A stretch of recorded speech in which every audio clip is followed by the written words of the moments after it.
Hello student, welcome back to my channel. Student, आज हम discuss करेंगे उत्तराखंड लेक्चरर केमिस्ट्री 2018 का पेपर। उत्तराखंड लेक्चरर केमिस्ट्री 2018 का पेपर जो 2018 में हुआ था, उसमें हमने उसका फर्स्ट पार्ट डिस्कस कर लिया था। 1 से 10 तक क्वेश्चन हमने उसमें डिस्कस कर लिए थे। आज हम इसका सेकंड पार्ट डिस्कस करेंगे, जिसमें हम 11 टू 20 क्वेश्चन डिस्कस करेंगे। 11 टू 20 क्वेश्चन डिस्कस करेंगे और स्टूडेंट, हम सभी क्वेश्चनों का डिटेल सॉल्यूशन देखेंगे तो आप सभी स्टूडेंट भी एक पेन और कॉपी के साथ ही इस लेक्चर को देखें और सबसे पहले आप उन क्वेश्चनों को खुद सॉल्व कीजिए। सबसे पहले वीडियो को पॉज कीजिए, उसके बाद ही उन क्वेश्चनों को सॉल्व कीजिए। अगर कहीं पे क्वेश्चन आपको नहीं आते हैं तो उसके बाद ही उन क्वेश्चन के सॉल्यूशन को देखिए। और मैं इन सब सभी क्वेश्चनों में जो भी हमारे क्वेश्चन आज के हैं उनमें हम उसके मेन पॉइंट को नोट भी करेंगे, तो आप सभी लोग भी उन पॉइंटों को नोट कीजिए। ठीक है स्टूडेंट, तो आइए डिस्कस करते हैं फर्स्ट क्वेश्चन से।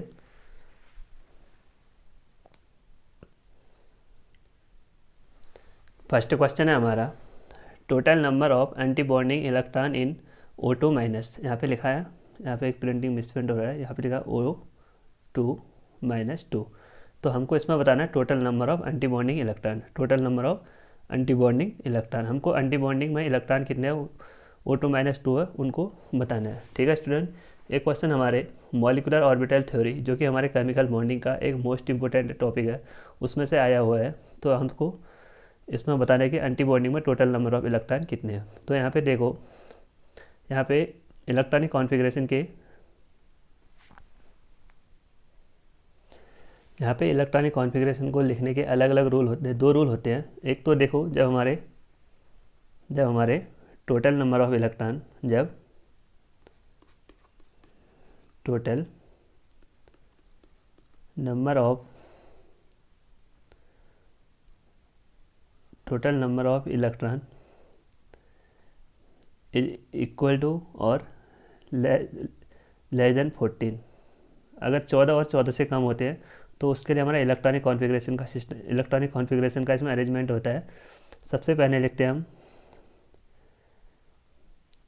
सिग्मा 1s, उसके बाद सिग्मा स्टार 1s, फिर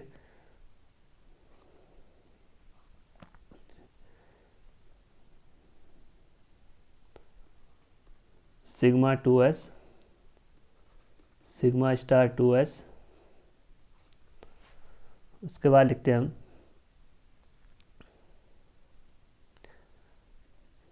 पाई 2px is equal to pi 2py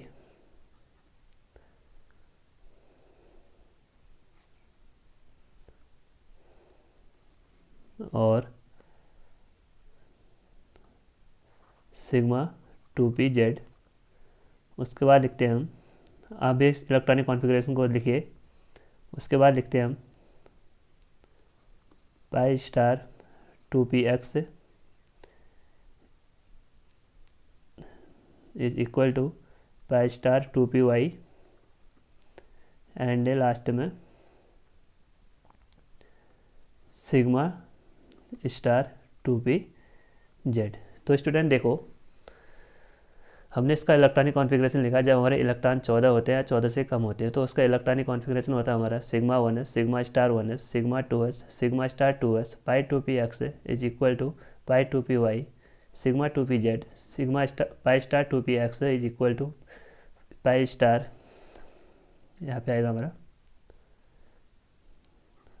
pi star 2py, pi star 2py और सिग्मा स्टार 2pz। और यहाँ पे देखो, जो जो टू जो पाई 2px और पाई 2py है, इनकी एनर्जी सेम होती है, तभी ये दोनों क्या हमारे सेम है। और जो हम 3 एक्सिस में देखते हैं, देखो, जब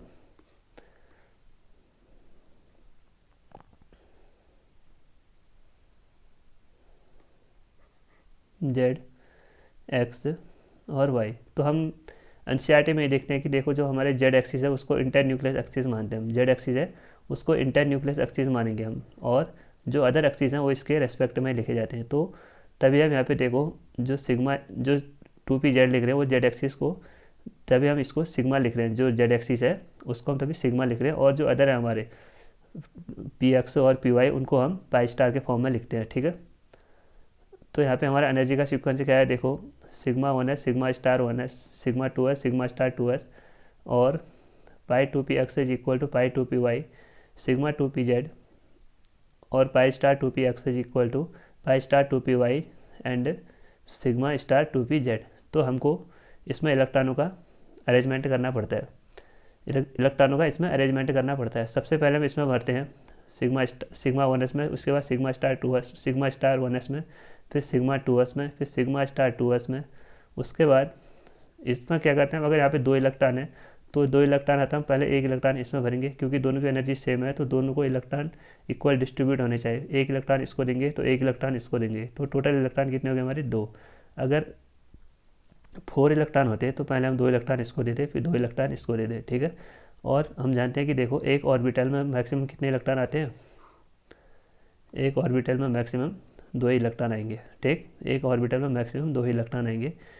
उसको हम किसके अकॉर्डिंग पढ़ते हैं, पॉली एक्सक्लूजन प्रिंसिपल के अकॉर्डिंग, ठीक है। इसमें हम तीनों रूल को फॉलो करते हैं, एक अबाव प्रिंसिपल भी और हेंस रूल भी, और उसके बाद पॉली एक्सक्लूजन प्रिंसिपल भी फॉलो करते हैं, ठीक है। ये तो था हमारा जब हमारे टोटल नंबर ऑफ इलेक्ट्रॉन, जब हमारे total number of electron is equal to 14 और लेस देन 14, जब हमारे टोटल इलेक्ट्रॉन 14 होते हैं, 14 से कम होते हैं, तो हमको इलेक्ट्रॉनिक कॉन्फ़िगरेशन के लिए ये वाला सीक्वेंस को फॉलो करना पड़ता है। और जो यहाँ पे देखो मॉलिकुलर ऑर्बिटल थ्योरी में 2 टाइप के ऑर्बिटल होते हैं, एक तो होता है हमारा बॉन्डिंग मॉलिकुलर ऑर्बिटल, और एक होता है हमारा एंटी बॉन्डिंग मॉलिकुलर ऑर्बिटल। तो जिस एंटी बॉन्डिंग तो मॉलिकुलर ऑर्बिटल क्या होते हैं, तो बॉन्डिंग मॉलिकुलर ऑर्बिटल क्या होते हैं, जिनकी एनर्जी कम होती है, इनकी एनर्जी बॉन्डिंग मॉलिकुलर ऑर्बिटल की एनर्जी कम होती है और ये मोर स्टेबल होते हैं। और जो एंटी बॉन्डिंग मॉलिकुलर ऑर्बिटल है इनकी एनर्जी ज़्यादा होती है, तो ये लेस स्टेबल होते हैं, ठीक है, ये लेस स्टेबल होते हैं।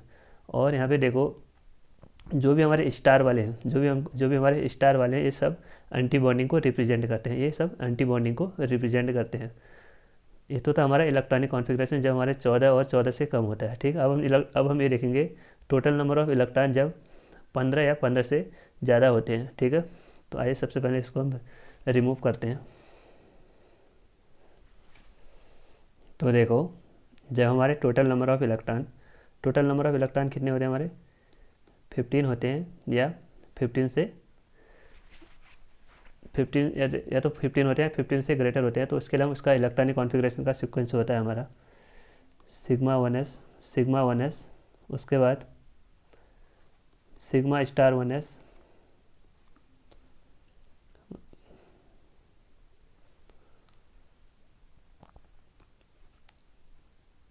Sigma 2s, sigma star 2s, उसके बाद लिखते हैं हम यहाँ पे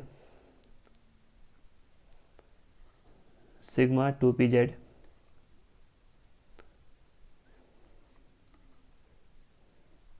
पाई 2px is equal to pi 2py, उसके बाद pi star 2px is equal to pi star 2py, and last में लिखते हैं हम यहाँ पे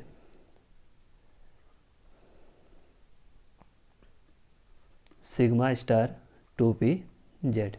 तो यहाँ पे देखो कहाँ पे डिफरेंस आया, यहाँ पे तो सब फर्स्ट में तो सेम ही है, देखो sigma 1s, sigma star 1s, sigma 2s, sigma star 2s। उसके बाद हमारा डिफरेंस कहाँ से आया, यहाँ पे देखो ओनली यहाँ पे आया डिफरेंस, यहाँ पे तो सेम ही है, यहाँ पे आया डिफरेंस। यहाँ पे जब हमारा इलेक्ट्रॉनिक कॉन्फ़िगरेशन जब हमारे टोटल नंबर ऑफ इलेक्ट्रॉन 14 थे या उससे कम थे, तो वहाँ पे तो आया था हमारा pi 2px is equal to pi 2py, वो पहले आया था। और उसके बाद हमारा यहाँ पे आया था, बाद में आया था हमारा 2pz। और यहाँ पे आ रहा था हमारा इलेक्ट्रॉनिक कॉन्फ़िगरेशन जब हमारे इलेक्ट्रॉन 15 या उससे ज़्यादा है, तो यहाँ पे सबसे फर्स्ट हमारा देखो सिग्मा 2pz और pi star 2px is equal to pi star 2py। यहाँ पे क्या होता है, हमारा एनर्जी का एक्सचेंज होता है। जब हमारी एनर्जी यहाँ पे क्या होता है, मिक्सिंग होती है, ऑर्बिटल में मिक्सिंग होती है, तो भी यहाँ पे गैप आता है, ठीक है। और यहाँ पे देखो फिर हमारा पाई स्टार 2p x और पाई स्टार 2py, लास्ट में हमारा सिग्मा स्टार 2pz।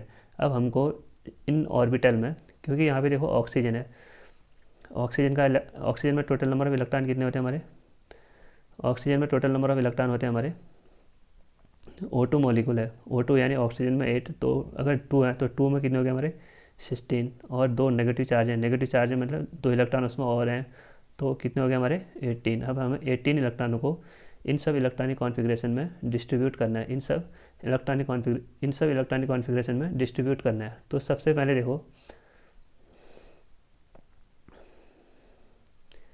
एक बार इसका हम बॉन्डिंग और एंटी बॉन्डिंग ऑर्बिटल बना देते हैं। देखो सपोज ये हमारा 1s है और ये हमारा एक 1s और है, तो यहाँ पे देखो इसमें इलेक्ट्रॉनों का कॉन्फ़िगरेशन ऐसे डिस्ट्रीब्यूट करते हैं हम।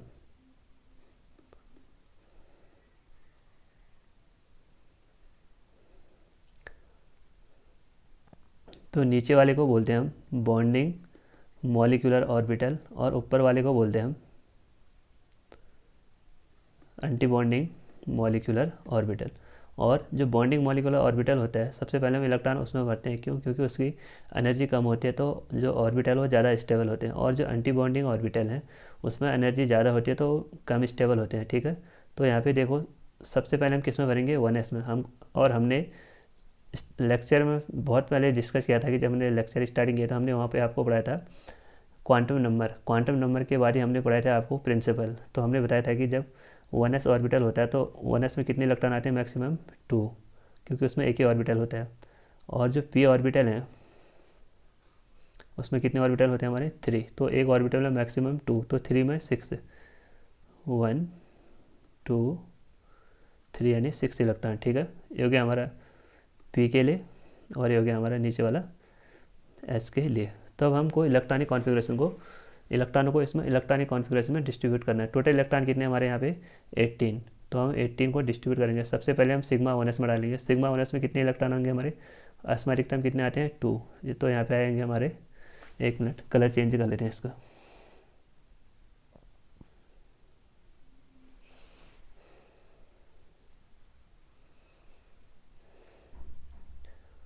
वन एस में कितने हैं हमारे 2 इलेक्ट्रॉन, बचे कितने 16। अब उनको आगे वाले डिस्ट्रीब्यूट करेंगे, 2 इलेक्ट्रॉन इसमें आएंगे हमारे, बचे कितने 14। अब हम उनको आगे वाले इलेक्ट्रॉनिक कॉन्फ़िगरेशन में डिस्ट्रीब्यूट करेंगे, 2 इलेक्ट्रॉन 2s में और 2 इलेक्ट्रॉन सिग्मा स्टार 2s में, कितने हो गए 8, बचे कितने 10। उसके बाद हम इसमें भरेंगे, इसमें कितने आएंगे 2pz में, 2pz में आएंगे हमारे 2 इलेक्ट्रॉन, कितने हो गए हमारे 2 2 4 6 8 10। अब कितने बचे हमारे 8 इलेक्ट्रॉन, और 2 इलेक्ट्रॉन इसमें भरेंगे हम, 2 इलेक्ट्रॉन इसमें भरेंगे, कितने हो गए हमारे 14। अब कितने बचे हमारे 2 इलेक्ट्रॉन और बचे, 4 इलेक्ट्रॉन और बचे सॉरी। तो 2 इलेक्ट्रॉन हम यहाँ पे भरेंगे सिग्मा स्टार 2px में, और उसके बाद इन दोनों की एनर्जी सेम होती है तो इसके बाद हम एनर्जी इसमें अगला इलेक्ट्रॉन इसमें भरेंगे पाई स्टार 2py में। तो आप टोटल इलेक्ट्रॉन को काउंट कीजिए, इसमें 2 2 4 6 8 10 12 14 16 और 18। टोटल नंबर ऑफ इलेक्ट्रॉन कितने हो गए इसमें 18 हो गए। ठीक है, अब हमको बताना है क्वेश्चन में, अब आते हैं क्वेश्चन में, हमको बताना है total number of anti bonding electron in O2 minus 2 में total number of anti bonding electron कितने हैं। तो यहाँ पे देखो एंटी बॉन्डिंग वाले कौन कौन से हमें, जिसमें हमारा स्टार है उसको बोलते हैं एंटी बॉन्डिंग। 2 इलेक्ट्रॉन यहाँ पे हमारे, 2 इलेक्ट्रॉन यहाँ पे हो गए, कितने हो गए 4, और 2 इलेक्ट्रॉन यहाँ पे हैं, कितने हो गए 6, और 2 इलेक्ट्रॉन यहाँ पे हैं, कितने हो गए 2 4, उसके बाद हो गए हमारे 6, उसके बाद 8 इलेक्ट्रॉन। तो total number of anti bonding में कितने इलेक्ट्रॉन है हमारे 8 इलेक्ट्रॉन। कौन सा ऑप्शन में है, ऑप्शन नंबर डी में। ठीक है स्टूडेंट, आपको क्या करना है, इसके एक ट्रिक बताता हूँ मैं आपको।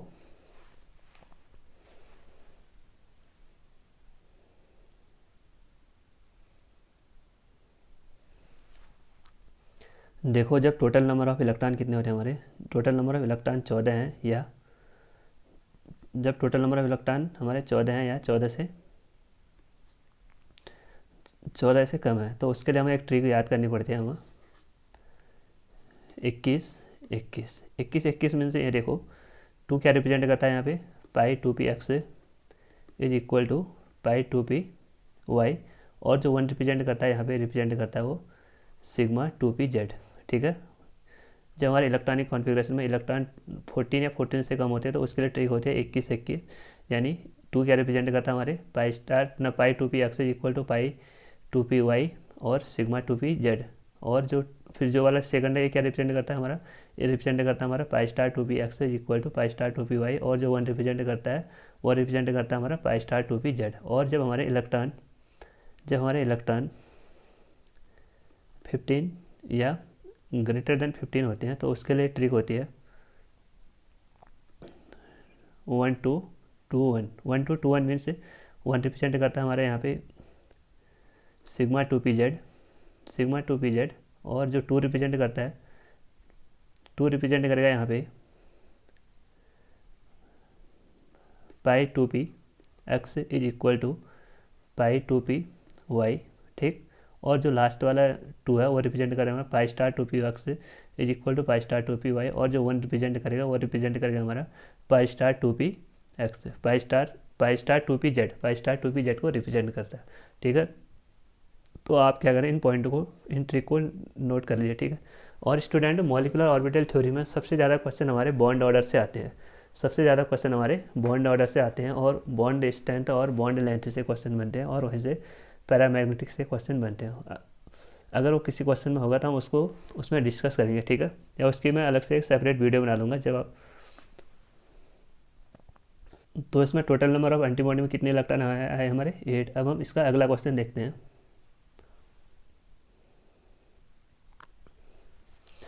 अगला क्वेश्चन देखो, अगला क्वेश्चन हमारा बॉन्ड एनर्जी बॉन्ड एंगल से। बॉन्ड एंगल क्या होता है, सबसे पहले देखो एंगल क्या होता है, जो दो एटम के बीच या दो ऑर्बिटल के बीच बनता है ए बी। यहाँ पे क्या बनना है, एक एंगल बनना है, इसको बोलते हैं बॉन्ड एंगल। जो दो एटम या ऑर्बिटल के बीच बनता है उसको बोलते हैं हम bond angle.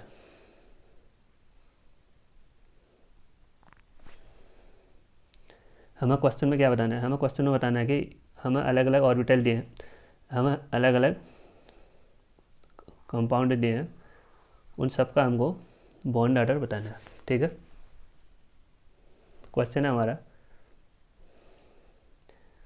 In H2O, H2S, H2SC, H2T the central atom involve. Central atom का जो हाइब्रिडाइजेशन है वो है हमारा sp3। सेंट्रल एटम का हाइब्रिडाइजेशन है हमारा sp3, और बट बॉन्ड इसका जो बट बॉन्ड एंगल क्या है वो वेरी, बॉन्ड एंगल सबका क्या है अलग अलग आ रहा है। हाइब्रिडाइजेशन तो सबका सेम है बट बॉन्ड एंगल क्या आ रहा है सबका अलग आ रहा है। फिर कह रहा है हमका arrange the above hydride in the order of their increasing bond order in the increasing bond angle. हमको इन सबको बॉन्ड एंगल के इंक्रीजिंग ऑर्डर में अरेंज करना है इसको। ठीक है, तो देखो आपको अगर किसी भी क्वेश्चन में बॉन्ड एंगल पूछ रहा है, अगर आपको किसी भी क्वेश्चन में बॉन्ड एंगल पूछ रहा है तो आपको ओनली 4 पॉइंट याद करने हैं, आपको ओनली 4 पॉइंट नोट करने हैं। सबसे पहला पॉइंट लिखना है हमको, सबसे फर्स्ट में हमको देखना है हाइब्रिडाइजेशन। आप इसको पूरा लिखना है, हाइब्रिडाइजेशन ऑफ सेंट्रल एटम। सबसे पहले हमको सेंट्रल एटम का हाइब्रिडाइजेशन देखना है, सबसे पहले हमको सेंट्रल एटम का हाइब्रिडाइजेशन देखना है।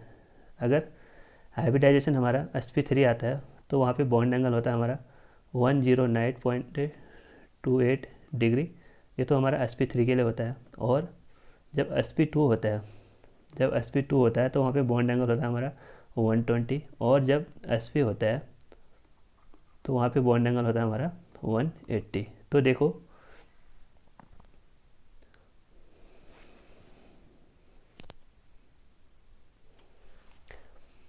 तो यहाँ पे देखो sp हाइब्रिडाइजेशन का बॉन्ड एंगल सबसे ज़्यादा है, उसके बाद है sp2, उसके बाद है sp3।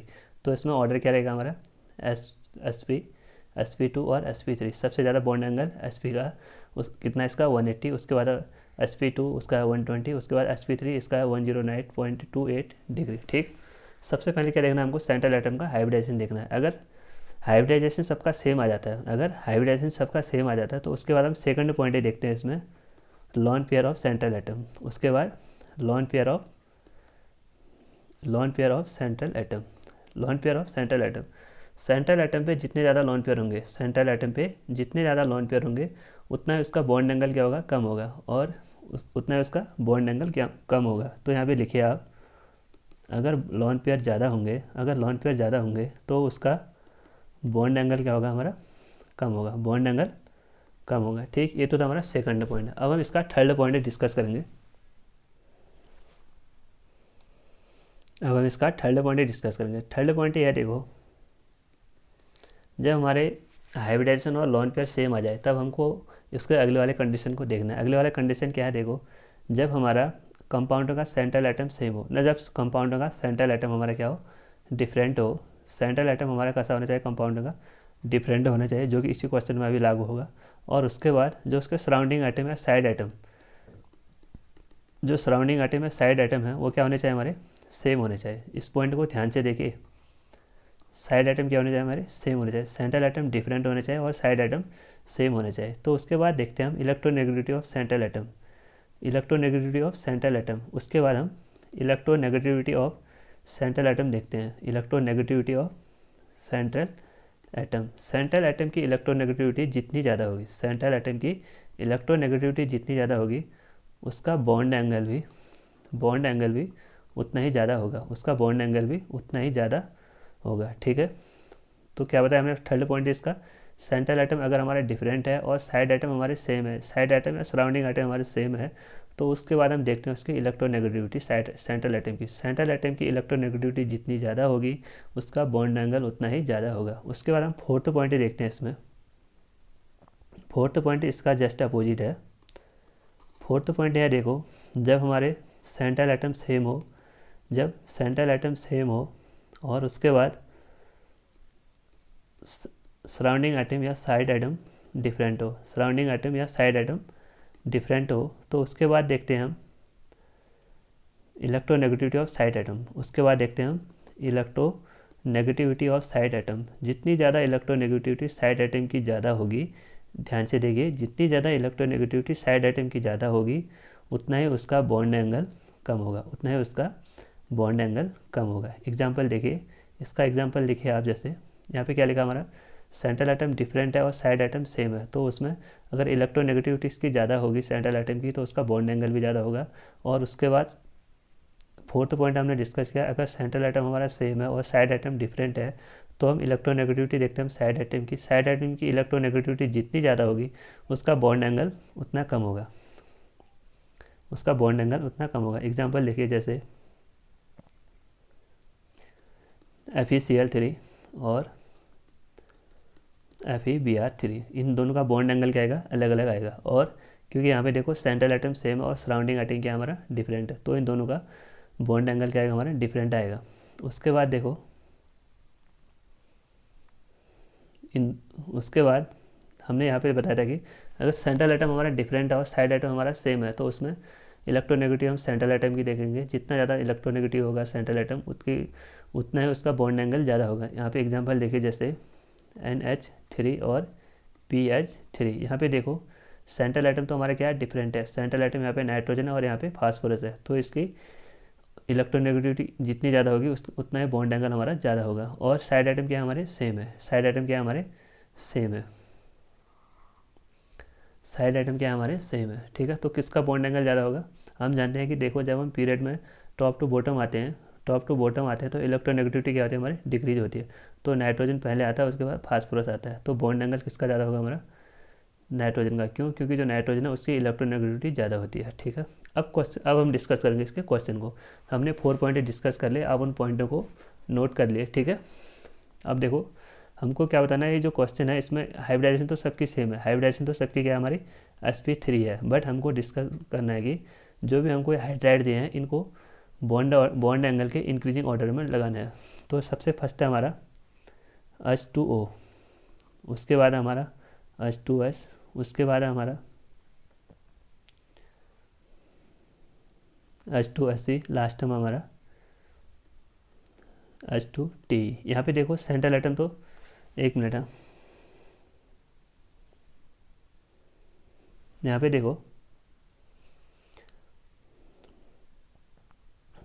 सबकी जियोमेट्री कैसे होती है, ऐसे।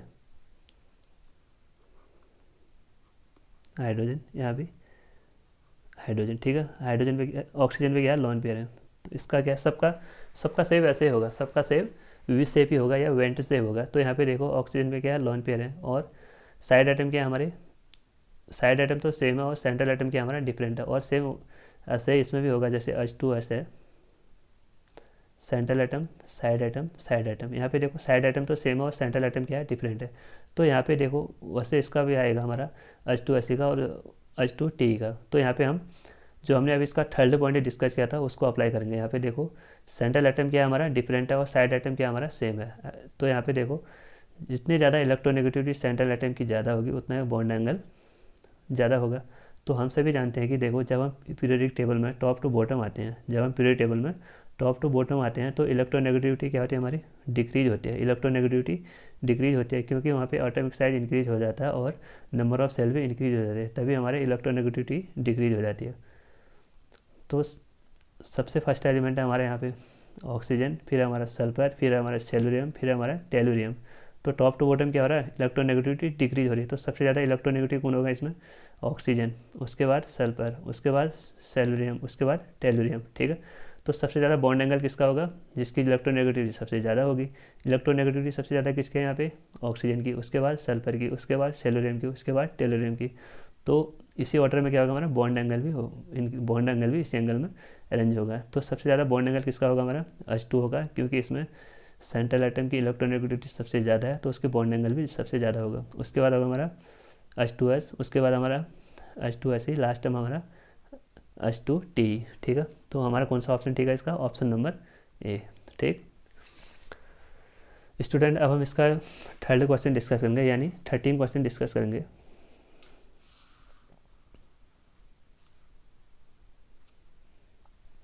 थर्टीन क्वेश्चन हमारा न्यूक्लियर केमिस्ट्री से रिलेटेड है।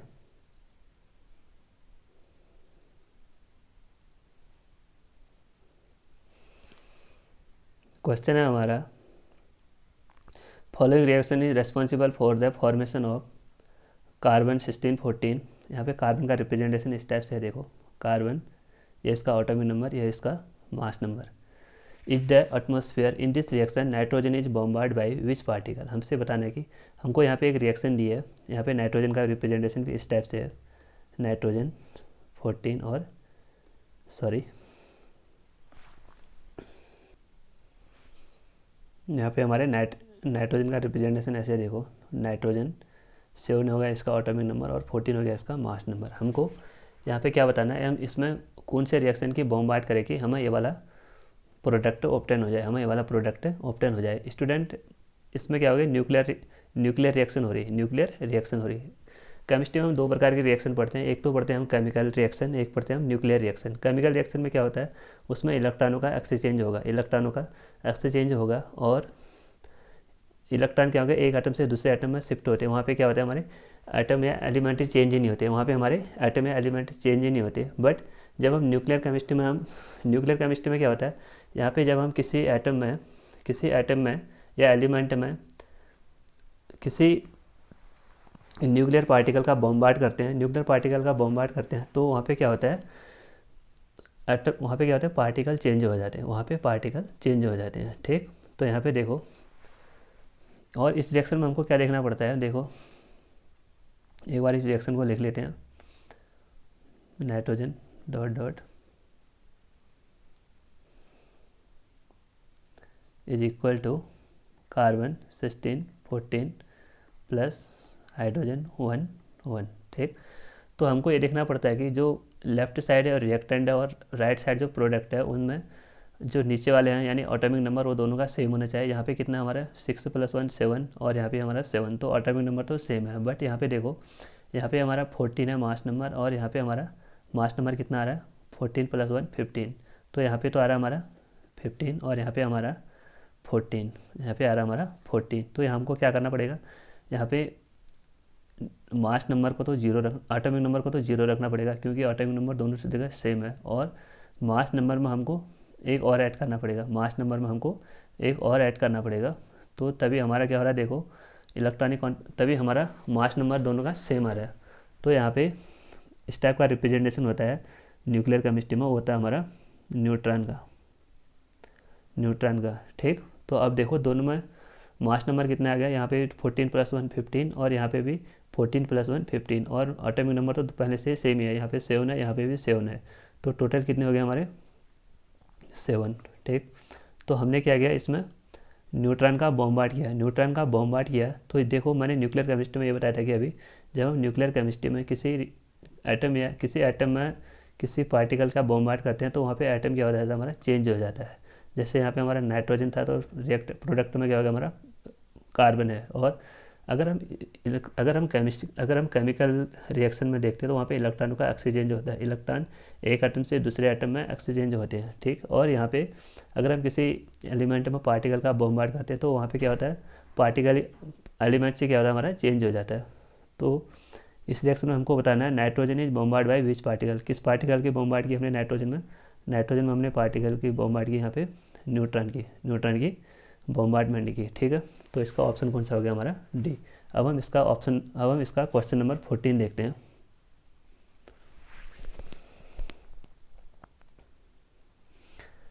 क्वेश्चन नंबर 14 है हमारा gamma rays are. Gamma rays क्या होती हैं? गामा रेज देखो, गामा रेज हैं ये पार्टिकल नहीं होते हैं और ये हाई एनर्जी की होती है, इनकी एनर्जी बहुत ज़्यादा होती है और ये सिंपल इलेक्ट्रोमैग्नेटिक रेडिएशन होती हैं, सिंपल इलेक्ट्रोमैग्नेटिक वेव होती हैं। ठीक है, और इनकी एनर्जी बहुत ज़्यादा होती है, इनकी एनर्जी बहुत ज़्यादा होती है, तो इनका जो पिनेट्रेशन पावर यानी जो विभेदन क्षमता होती है वो भी बहुत ज़्यादा होती है। अगर हम किसी फॉइल में इनको स्ट्राइक करें तो ये मैक्सिमम 10 सेंटीमीटर तक उसको पिनेट्रेट कर सकते हैं, उसको 10 सेंटीमीटर तक उसको पिनेट्रेट कर सकते हैं। देखो इसकी एनर्जी कितनी ज़्यादा होती है, बट वैसे ये न्यूट्रल होता है, कोई पार्टिकल नहीं है तो कोई इसमें मास नहीं होगा, बट इसकी एनर्जी क्या है बहुत ज़्यादा होती है। तो इनको हम जो गामा रेज हैं उनको किसी इलेक्ट्रिकल या मैग्नेटिक फील्ड से पास करते हैं। इलेक्ट्रिकल या मैग्नेटिक फील्ड से पास करेंगे तो उसमें क्या होगा गामा रेज का कोई इफेक्ट नहीं पड़ेगा। इलेक्ट्रिकल या मैग्नेटिक फील्ड में गामा रेज का कोई इफेक्ट नहीं करेगा। ठीक है, तो गामा रेज क्या होते हैं हाई एनर्जी के होते हैं और सिंपल इलेक्ट्रोमैग्नेटिक वेव होती हैं। और जो इनकी वेलोसिटी होती है, जो गामा रेज हैं जो इनकी वेलोसिटी होती है वो लाइट की वेलोसिटी के बराबर होती है। लाइट की वेलोसिटी की वेलोसिटी क्या होती है हमारी 3 × 10⁸ मीटर पर सेकंड। बताओ इनकी भी वेलोसिटी इतनी हाई होती है। ठीक है, तो गामा रेज क्या होते हैं यहाँ पे गामा रेज होती है हमारी high energy and electromagnetic wave. तो ऑप्शन नंबर सी। अब हम देखेंगे इसका 15 क्वेश्चन। 15 क्वेश्चन हमारा ये भी हमारा न्यूक्लियर केमिस्ट्री से आया हुआ क्वेश्चन है। इसमें हमारा an alpha particle is emitted from uranium 92 238 the number of neutron left. हमको नंबर ऑफ न्यूट्रॉन बताने जब हम इसमें अल्फा पार्टिकल को इसमें से एमिटेट करते हैं। तो सबसे पहले हम यहाँ पे एटम का रिप्रेजेंटेशन करेंगे। यूरेनियम, इसका एटॉमिक नंबर हमारा 92 और इसका मास नंबर हमारा 238। ठीक, तो स्टूडेंट हमको इसमें क्या करना है, हमको इसमें से अल्फ़ा पार्टिकल को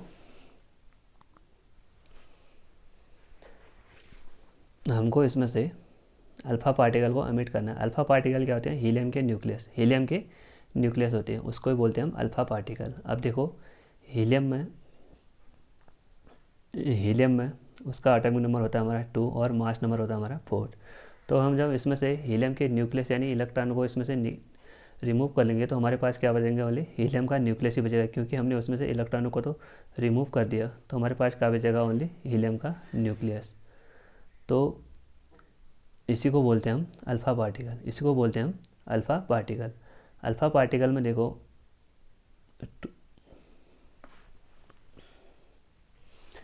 तो हमको क्या करना है, जो यूरेनियम दिया है हमको एलिमेंट उसमें से अल्फ़ा पार्टिकल को एमिट करना है। यहाँ पे एक लॉ लगता है ग्रुप डिस्प्लेसमेंट लॉ ये होता है कि देखो अगर हम किसी एलिमेंट में से अल्फ़ा पार्टिकल को एमिट करते हैं तो उसके एटॉमिक नंबर में 2 की कमी होती है, और जो उसके मास नंबर है यानी एटॉमिक मास है उसमें 4 की कमी आ जाती है, उसमें 4 की कमी आ जाती है जब हम अल्फ़ा पार्टिकल को एमिट करते हैं। तो यहाँ पे देखो यूरेनियम से हमने अल्फ़ा पार्टिकल को एमिट किया तो हमें 92 में से टू गया तो कितना बचा हमारा 90 एटॉमिक नंबर होता है हमारा थोरियम का एटॉमिक नंबर होता है हमारा 90। उसके बाद 338 से हमने 4 को माइनस किया तो कितना बचा हमारा 238 में से 4 को माइनस किया तो बचा हमारा 234। हमें ये वाला एलिमेंट ऑब्टेन हुआ जब हमने यूरेनियम में से अल्फ़ा पार्टिकल को एमिट किया। अब हमको बताना है इसमें जो पार्टिकल हमें ऑब्टेंड हुआ इसमें हमको बताना है टोटल नंबर ऑफ़ न्यूट्रॉन। तो हम इसमें से नंबर ऑफ़ न्यूट्रॉन बताने हैं। तो न्यूट्रॉन हम बचपन से पढ़ के आए हैं। देखिए जो भी हमारा मास नंबर है उसमें से हम एटॉमिक नंबर को माइनस करेंगे तो हमें नंबर ऑफ़ न्यूट्रॉन ऑब्टेंड हो जाते हैं। तो यहाँ पे मास नंबर कितना हमारा 234 माइनस मास नंबर कितना हमारा 90। तो जब हम इसको माइनस करेंगे तो कितना आएगा 144। तो हमारा टोटल नंबर ऑफ़ न्यूट्रॉन कितना है 144। तो टोटल नंबर ऑफ़ न्यूट्रॉन है हमारे 144। तो ऑप्शन नंबर सी हो गया इसका राइट आंसर। अब हम देखेंगे इसका अगला क्वेश्चन है हमारा इलेक्ट्रोकेमिस्ट्री से। Using the standard electrode potential, हमको अलग अलग इलेक्ट्रोड पोटेंशियल की वैल्यू दिया है। स्टैंडर्ड रिडक्शन पोटेंशियल की वैल्यू दिया है। यहाँ पे देखो पोटेशियम, सिल्वर, मरकरी और मैग्नीशियम इनकी वैल्यू दी है और हमको बताना है सबसे मोस्ट पावरफुल रिड्यूसिंग एजेंट कौन सा है। ठीक है स्टूडेंट, तो यहाँ पे हम इस क्वेश्चन को डिस्कस करते हैं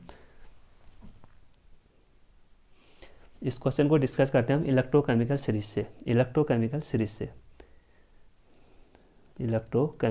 सीरीज इससे हम इस क्वेश्चन को सॉल्व करते हैं।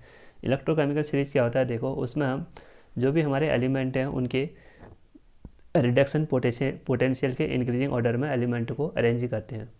इलेक्ट्रोकेमिकल सीरीज में हम जो भी हमारे डिफरेंट एलिमेंट होते हैं उनको उनके रिडक्शन पोटेंशियल के इंक्रीजिंग ऑर्डर में अरेंज करते हैं। तो सबसे पहले देखते हैं हम, देखो लिथियम, उसके बाद आप बुक में देख लेना, उसके बाद हम देखते और जो भी हमारे इलेक्ट्रोकेमिकल सीरीज में एलिमेंट है उनका रिडक्शन पोटेंशियल आया है उन सबको हम हाइड्रोजन के रेस्पेक्ट में लिखते हैं। सबसे पहले हमारा लिथियम, उसके बाद आता है यहाँ पे हमारे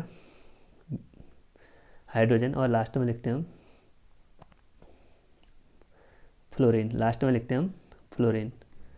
तो आप क्या करना है, एक बार इन एलिमेंट्स को देख लेना और जो हमारा लिथियम है, लिथियम क्या करेगा, देखो फर्स्ट का बताता हूँ मैं। लिथियम ने अगर एक इलेक्ट्रॉन को एक्सेप्ट किया तो ये बने हमारा लिथियम। और जो हाइड्रोजन है, हाइड्रोजन का जो स्टैंडर्ड रिडक्शन पोटेंशियल होता है वो होता है हमारा 0। और जो लिथियम है इसका स्टैंडर्ड रिडक्शन पोटेंशियल होता है हमारा -3.5। और जो ऑक्सीजन है उसका है 0। और जो फ्लोरीन है उसका होता है +2.87। ठीक, और जब हम टॉप टू बॉटम आते हैं यानी लिथियम से फ्लोरीन की तरफ आते हैं तो यहाँ पे स्टैंडर्ड रिडक्शन पोटेंशियल इंक्रीज होता है। रिडक्शन पोटेंशियल क्या होता है, tendency of an atom to get oxidized, tendency of an atom to get reduced, उसको बोलते हैं हम रिडक्शन पोटेंशियल। तो रिडक्शन पोटेंशियल है तो वो दूसरों के लिए क्या करेगा, ऑक्सीडाइज करेगा, यानी दूसरों के लिए वो ऑक्सीडाइजिंग एजेंट की तरह वर्क कर रहा है। ठीक है, तो टॉप टू बॉटम आते हैं। जब हम लिथियम से फ्लोरीन की तरफ आते हैं तो हमारा स्टैंडर्ड रिडक्शन पोटेंशियल इंक्रीज होता है। स्टैंडर्ड रिडक्शन पोटेंशियल इंक्रीज हो रहा है मीन्स वहाँ पे ऑक्सीडाइजिंग एजेंट भी क्या हो रहा है, हमारा ऑक्सीडाइजिंग एजेंट भी इंक्रीज हो रहा है। तो यहाँ पे देखो सबसे ज़्यादा, और यहाँ पे एक पॉइंट आप नोट कर लेना, जितनी ज़्यादा यहाँ पे स्टैंडर्ड रिडक्शन पोटेंशियल की वैल्यू नेगेटिव होगी, उतना ही वो एलिमेंट हमारा क्या होगा, उतना ही कम हमारा वो ऑक्सीडाइजिंग एजेंट होगा। और जितनी ज़्यादा हमारे स्टैंडर्ड रिडक्शन पोटेंशियल की वैल्यू पॉजिटिव आएगी उतना ही वो, सॉरी यहाँ पे साइन उल्टा लग गया, यहाँ पे करना, इसको कम करना। ठीक, और फ्लोरीन यानी जितने ज़्यादा हमारा पॉजिटिव वैल्यू आएगी स्टैंडर्ड रिडक्शन पोटेंशियल की, उसका ऑक्सीडाइजिंग एजेंट यानी ऑक्सीडाइजिंग टेंडेंसी उतनी ही ज़्यादा होगी। और जब हम बॉटम टू टॉप जाएंगे, जब हम फ्लोरीन से लिथियम की तरफ जाएंगे, तो वहाँ पे क्या होगा, हमारा एलिमेंट क्या होगा, ऑक्सीडाइज होगा। तो ऑक्सीडेशन पोटेंशियल वहाँ पे होगा। तो ऑक्सीडेशन पोटेंशियल सबसे ज़्यादा किसका हो गया, हमारा लिथियम का। और जो अगर वो एलिमेंट ऑक्सीडाइज हो रहा है तो दूसरों को क्या करेगा, रिड्यूस करेगा। यानी दूसरों के लिए किसकी तरह वर्क करेगा, वो दूसरों के लिए वो करेगा हमारा वर्क रिड्यूसिंग, दूसरों के लिए वो वर्क करेगा हमारा रिड्यूसिंग एजेंट की तरह।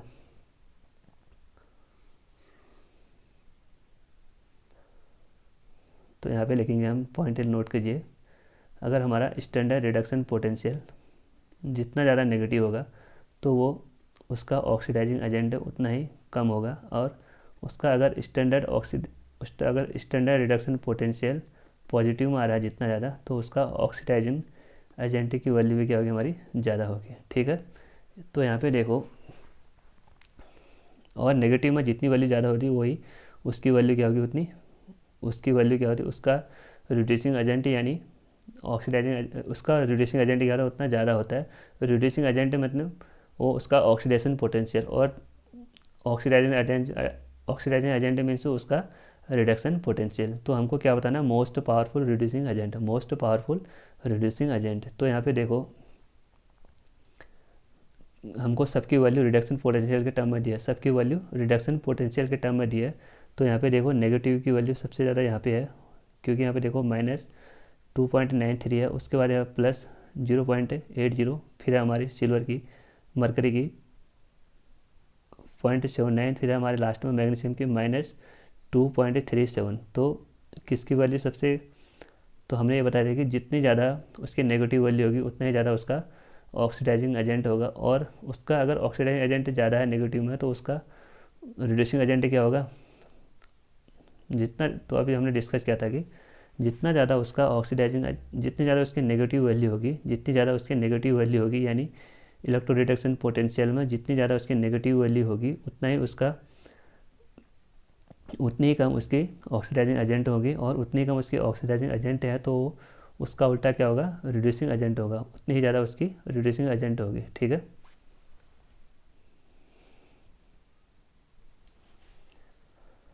आप यहाँ पे पॉइंटिंग को नोट कीजिए, अगर हमारा स्टैंडर्ड रिडक्शन पोटेंशियल किसके प्रोपोर्शनल है, वो हमारा ऑक्सीडाइजिंग एजेंट के डायरेक्टली प्रोपोर्शनल है। और इन्वर्सली प्रोपोर्शनल किसके, वो रिड्यूसिंग एजेंट के। ठीक है, रिड्यूसिंग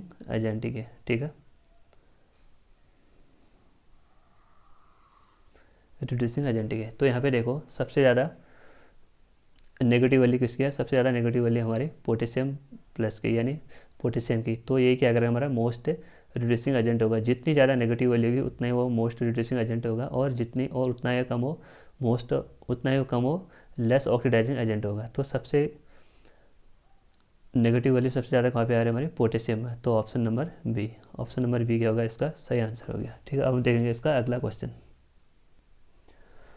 ये क्वेश्चन हमारे ऑक्सीडेशन नंबर से रिलेटेड है। इसमें देखो 4NH3, यहाँ पे एक बार रिएक्शन लिख देता हूँ, 4NH3 + 5O2 = 4NO + 6H2O। इस रिएक्शन में हमको जो नाइट्रोजन आइटम है उसका ऑक्सीडेशन नंबर कितना चेंज हो रहा है, उसको बताना है। ठीक है, तो यहाँ पे देखो, यहाँ पे नाइट्रोजन कहाँ पे है, एक तो हमारे यहाँ पे है 4NH3 और प्रोडक्ट में हमारे 4NO।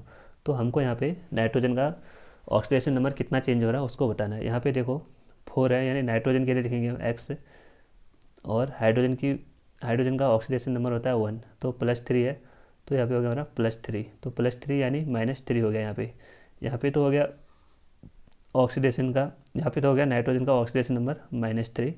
और उसके बाद हम देखेंगे प्रोडक्ट में यहाँ पे देखो, नाइट्रोजन के लिए हो गया X, और जो ऑक्सीजन है उसके लिए ऑक्सीडेशन नंबर होता है हमारा -2, तो यहाँ पे हो गया हमारा +2। तो यहाँ पे प्रोडक्ट में ऑक्सीजन का ऑक्सीडेशन नंबर कितना आ रहा है, +2। तो क्या चेंज हो रहा है यहाँ पे, -3 से +2 यहाँ पे चेंज हो रहा है। तो यहाँ पे इसका कौन सा ऑप्शन सही है, यहाँ पे देखो कौन से ऑप्शन में, फर्स्ट हमारा -2 +3, ये तो गलत है। और दूसरा हमारा -2 -3, ये भी नहीं। -3 ये भी नहीं। तो यहाँ पे लास्ट हमारा -3 +2, ये ऑप्शन हमारा सही है। ठीक है, अब हम इसका अगला क्वेश्चन देखेंगे।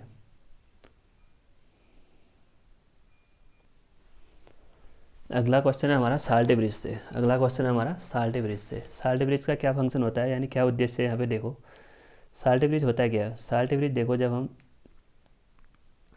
किसी सेल को रिप्रेजेंट करते हैं, सपोज हमने इस सॉल्यूशन में एक मेटल की रॉड को डीप किया। सपोज यहाँ पे हमने जिंक की रॉड को डीप किया। उसके बाद जो सेकेंडरी सॉल्यूशन है उसमें हमने कॉपर की रॉड को डीप किया। ये मैं गैल्वेनिक सेल को रिप्रेजेंट कर रहा हूँ। ठीक है, तो देखो जो लेफ्ट साइड होता है उसको बोलते हैं हम एनोड, उसको बोलते हैं हम एनोड। और जो राइट साइड है उसको बोलते हैं हम कैथोड। और एनोड में क्या होता है हमारा, हमेशा याद रखना, एनोड में हमारा हमेशा होता है ऑक्सीडेशन। और जो कैथोड है उसमें हमेशा होता है रिडक्शन। ठीक,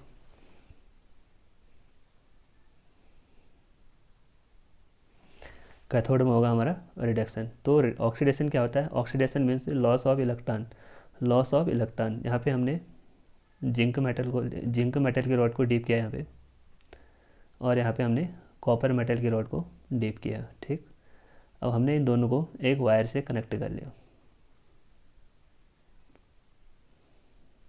और तो सबसे पहले बताया हमने जो एनोड है, एनोड में होता है oxidation. Oxidation means loss of electron. यहाँ पे जिंक है, जिंक ने अगर 2 इलेक्ट्रॉन लॉस किए एक्वस सॉल्यूशन में, तो इसने कितने इलेक्ट्रॉन को लॉस किया है, 2 इलेक्ट्रॉन को। और जो कॉपर है, कॉपर कैथोड साइड है, कैथोड में क्या होता है हमारा गेन ऑफ इलेक्ट्रॉन। तो यहाँ पे देखो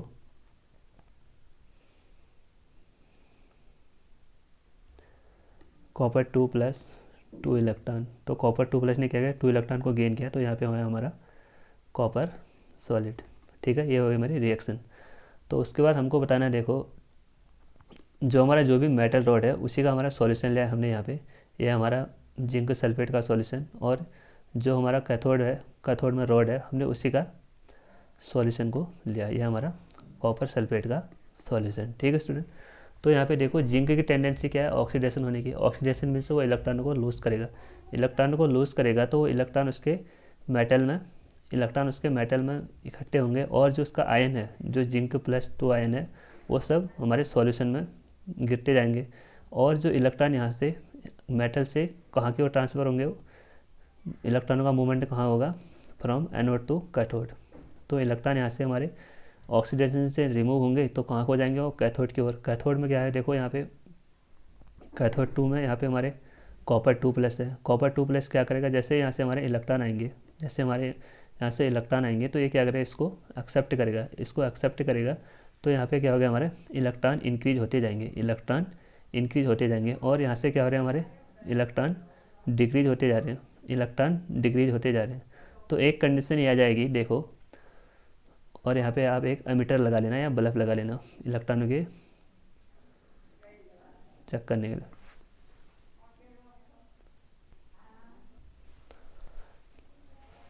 तो यहाँ पे देखो, अब आया हमारे साल्ट ब्रिज का क्या फंक्शन है। यहाँ पे देखो, जैसे हमारे यहाँ से इलेक्ट्रॉन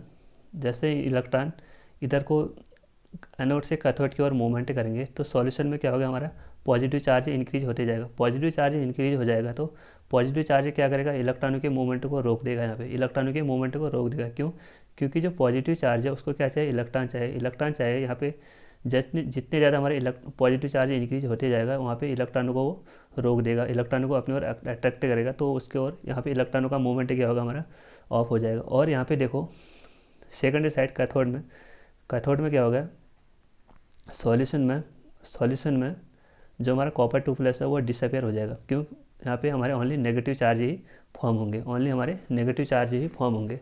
तो हमको क्या करना है, इस सॉल्यूशन में देखो, इसमें तो हमारा पॉजिटिव चार्ज इंक्रीज होते जा रहा है और यहाँ पे नेगेटिव चार्ज इंक्रीज होते जा रहा है। तो ऐसे तो हमारा इलेक्ट्रॉनों का मूवमेंट भी नहीं होगा और जो हमारी बैटरी है वो भी जलेगी नहीं।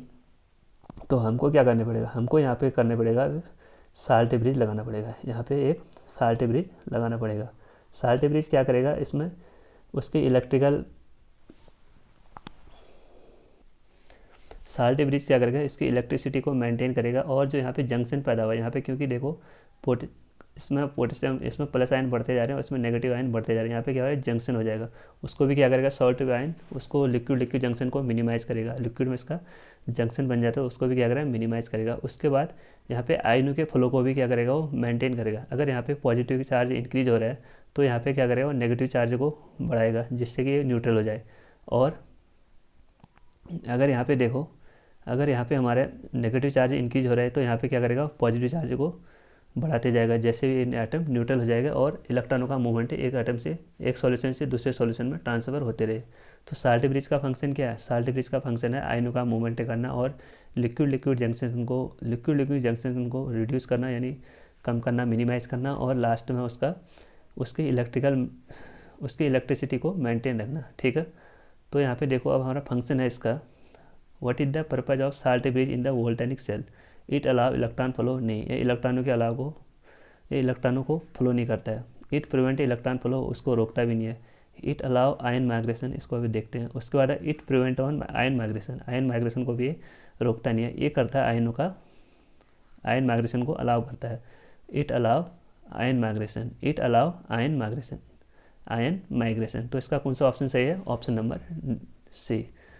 तो इसके अलग अलग फंक्शन बताए मैंने, इलेक्ट्रिकल न्यूट्रलिटी को मेंटेन करना और आयनों के फ्लो को अलाउ करना और उसके लिक्विड जंक्शन को मिनिमाइज़ करना। आइए अब इसके अगले क्वेश्चन को देखते हैं। अगला क्वेश्चन है हमारा इलेक्ट्रोनेगेटिविटी से। तो हम जानते हैं कि देखो, जब हम फ्रॉम लेफ्ट टू राइट जाते हैं तो इलेक्ट्रोनेगेटिविटी इंक्रीज होती है और जब हम टॉप टू बॉटम आते हैं तो इलेक्ट्रोनेगेटिविटी डिक्रीज होती है। यहाँ पे साइज क्या होता है हमारा, इंक्रीज हो जाता है, तो नंबर ऑफ सेल भी यहाँ पे क्या होते हैं हमारे, इंक्रीज हो जाते हैं। नंबर ऑफ सेल इंक्रीज हो जाएंगे तो उसकी इलेक्ट्रोनेगेटिविटी क्या होगी, डिक्रीज होगी। और जब हम लेफ्ट टू राइट जाते हैं तो इलेक्ट्रोनेगेटिविटी इंक्रीज होती है और यहाँ पे न्यूक्लियर चार्ज भी इंक्रीज होता है और एटॉमिक नंबर भी इंक्रीज होता है, तभी हमारा इलेक्ट्रोनेगेटिविटी इंक्रीज होती है। तो हमको क्वेश्चन में दिया है, देखो, लिथियम, सोडियम, पोटेशियम और सीजियम। तो हमको ये एलिमेंट दिया है ग्रुप फर्स्ट के, ये सभी क्या हैं, ग्रुप फर्स्ट के एलिमेंट हैं। और अभी हमने बताया था कि जब हम टॉप टू बॉटम आते हैं तो इलेक्ट्रोनेगेटिविटी डिक्रीज होती है। तो यहाँ पे सबसे ज़्यादा इलेक्ट्रोनेगेटिविटी किसकी होगी, लिथियम की, उसके बाद सोडियम की, उसके बाद पोटेशियम की। तो कौन से ऑप्शन में सही है, lithium, sodium, potassium, caesium, option number B. ठीक है, अब हम इसका लास्ट क्वेश्चन देखते हैं। लास्ट क्वेश्चन हमारा, which of the following oxide is amphoteric. Amphoteric क्या होते हैं, देखो, जो एसिड और बेस की तरह बिहेवियर करते हैं, एसिड मीन्स अगर किसी कंपाउंड में, अगर कोई कंपाउंड एसिडिक है तो वहाँ पे वो बेस की तरह वर्क करेंगे, अगर कोई कंपाउंड बेसिक है तो वहाँ पे वो एसिड की तरह वर्क करेंगे, तभी हम इसको एम्फोटेरिक बोलते हैं, उभयधर्मी। ठीक है, तो यहाँ पे देखो पीरियड टेबल में कुछ एलिमेंट होते हैं, जैसे जिंक हो गया, बेरिलियम, एल्यूमिनियम, टिन,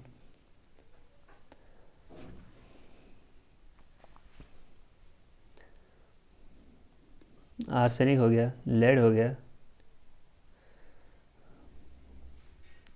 और जर्मेनियम हो गया। ये सभी क्या होते हैं, हमारे एम्फोटेरिक एलिमेंट होते हैं। तो इसमें कौन सा ऑप्शन सही है हमारा, ऑप्शन नंबर बी। यहाँ पे देखो ऑप्शन नंबर सी, BeO, यानी बेरिलियम ऑक्साइड क्या है, यहाँ पे एम्फोटेरिक है। और कभी कभी क्वेश्चन में पूछ जाता है हमको न्यूट्रल ऑक्साइड, इनको नोट कीजिए आप। न्यूट्रल ऑक्साइड कौन कौन से होते हैं, न्यूट्रल ऑक्साइड हमारे 3 होते हैं। एक हमारा नाइट्रोजन डाइऑक्साइड, एक हमारा N2O जिसको हम नाइट्रस ऑक्साइड बोलते हैं यानी लाफिंग गैस, एक हमारा कार्बन मोनोऑक्साइड। ये तीनों क्या होते हैं, हमारे न्यूट्रल ऑक्साइड होते हैं, इनको नोट कीजिए। तो स्टूडेंट, आज का लेक्चर थोड़ा लेंथी हो गया, तो आप भी इन क्वेश्चनों को ध्यानपूर्वक देखिए, इनके सॉल्यूशन को देखिए।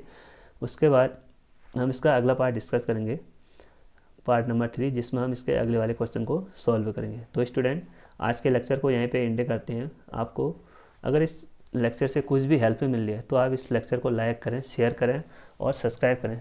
Thank you.